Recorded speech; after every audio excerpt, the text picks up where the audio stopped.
Di republik yang terus tumbuh, namun sering tersandung masa lalunya, datang seorang anak muda yang mengubah permainan. Bukan jenderal, bukan petinggi partai, bukan elit senior, tapi justru dialah yang kini duduk di kursi kekuasaan. Gibran Rakabuming Raka, wakil presiden termuda dalam sejarah Indonesia.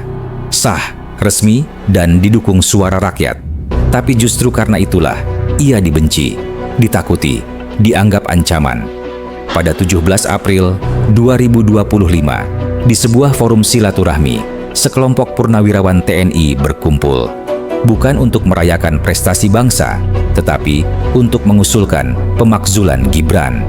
Sebuah langkah yang tak hanya ekstrim, tapi menyiratkan ketakutan yang mendalam.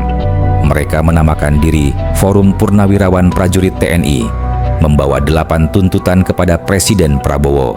Dan yang paling kontroversial, mencabut mandat rakyat terhadap Gibran.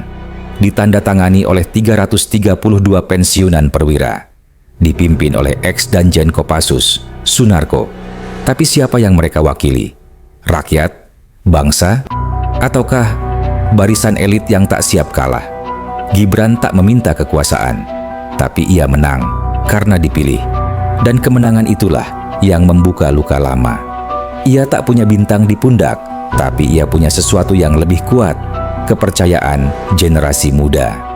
Ia berbicara dengan bahasa zaman, memahami irama TikTok dan algoritma perubahan. Ia tak perlu orasi berapi-api, cukup satu kalimat di platform digital, dan jutaan suara bergema bersamanya. Inilah yang ditakutkan. Bukan karena Gibran salah, tapi karena Gibran terlalu benar untuk zaman yang belum siap. Terlalu bersih di tengah lumpur politik. Terlalu dicintai untuk dibiarkan naik lebih tinggi. Apa yang sebenarnya terjadi? Forum Purnawirawan ini muncul setelah pemilu usai, setelah rakyat sudah bicara, setelah hukum memutuskan. Mengapa baru sekarang mereka bicara pemakzulan? Apakah mereka betul-betul peduli pada konstitusi? Ataukah ini hanyalah lanjutan dari kekalahan yang belum bisa diterima? Banyak yang mencium aroma tak sedap, bahwa gerakan ini bisa saja ditunggangi oleh lawan politik yang sejak awal tak siap menerima kenyataan. Gibran dan Prabowo menang telak. Bahkan di kalangan militer sendiri, tidak semua pensiunan sepakat. Banyak yang justru mengapresiasi kehadiran Gibran sebagai penyeimbang antara masa lalu dan masa depan. Gibran tetap melangkah. Ia tahu politik tak akan pernah sunyi. Ia tahu usia mudanya akan selalu dijadikan peluru. Tapi ia juga tahu satu hal, rakyat bersamanya. Ia tak membalas hinaan dengan serangan. Ia tak melawan dengan fitnah.